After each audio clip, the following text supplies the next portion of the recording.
បាទជម្រាបសួរពុកម៉ែបងប្អូនទាំងអស់គ្នាជួបជាមួយខ្ញុំបាទប្រូហូទីដែរពុកម៉ែបងប្អូនទាំងអស់គ្នាបាទថ្ងៃនេះដែរពុកម៉ែបងប្អូនទាំងអស់គ្នាណាបាទខ្ញុំមកសុំពឹងពុកម៉ែបងប្អូនម្នាក់មួយដែលគាត់បាទពេញចិត្តវីដេអូរបស់ខ្ញុំដែលគាត់បានតាមដានវីដេអូរបស់ខ្ញុំជាកន្លងមកបងប្អូនទាំងអស់គ្នាបាទចំនួន follow របស់ខ្ញុំពុកម៉ែបងប្អូនទាំងអស់គ្នាណាបាទបាន 9k follow ជាងហើយខ្វះតាមតែ600នាក់ទៀតទេពុកម៉ែបងប្អូនទាំងអស់គ្នាបាទខ្ញុំសូមពុកម៉ែបងប្អូនទាំងអស់គ្នាចូលទៅជួយ follow របស់ខ្ញុំឲ្យគ្រប់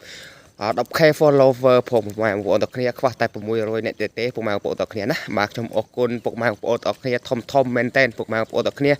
បាទខ្ញុំសូមផ្ដាំតែពុកម៉ែបងប្អូនទាំងអស់គ្នាដែលគាត់ធ្វើវីដេអូបាទពុកម៉ែបងប្អូនគ្នាណាបាទត្រូវតែព្យាយាមផុសវីដេអូឲ្យមែនតែនពុកម៉ែបងប្អូនទាំងអស់គ្នាណាបាទតិចបន្តួចអ្នកមើលតិចបន្តួចក៏មិនអីទេពុកម៉ែបងប្អូនទាំងគ្នាឲ្យតែពុកម៉ែបងប្អូនទាំងគ្នាព្យាយាមផុសវីដេអូជារៀងរាល់ថ្ងៃជាប្រចាំតែម្ដងពុកម៉ែបងប្អូនទាំងគ្នាថ្ងៃណាមួយនឹងទទួលបានផលពុកម៉ែបងប្អូនទាំងគ្នាណា